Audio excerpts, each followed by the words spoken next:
抱着一張被，在記憶棉內想起你，枕頭從前舒適感太完美，躺了大半天，差點記不起。重遊你5歲過的曲線，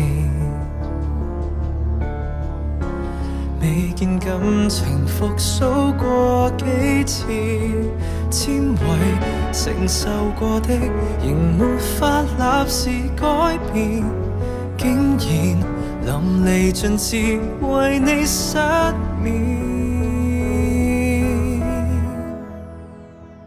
下定決心回復單身都不覺荒涼，熟睡那刻還未失憶，我亦能靜養。從此你我多累，床頭都不想退。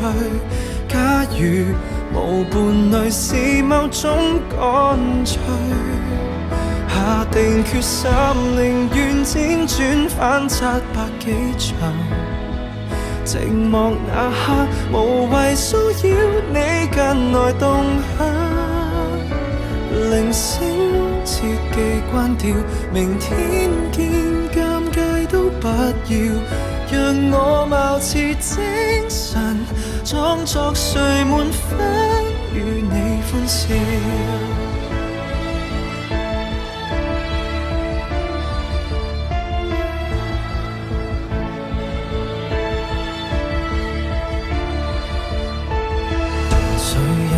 替代我都不介意，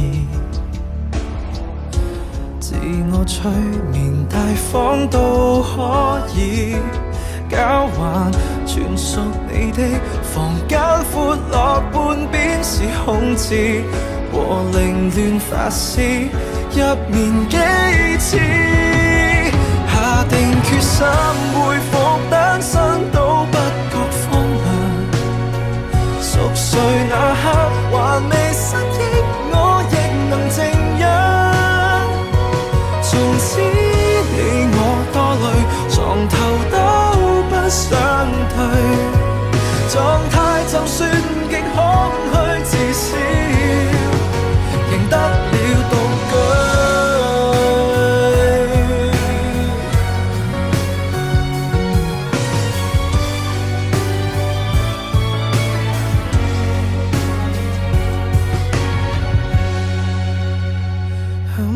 太深，何用翻身更改這收場？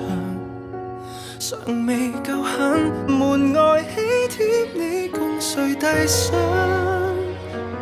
如果勉強倒敘，從來都非一對，可能如密友便更加登對。天花塌下，還在祝福他跟你數日。胸襟夠吧，憑什麼灑脫，自彈自唱？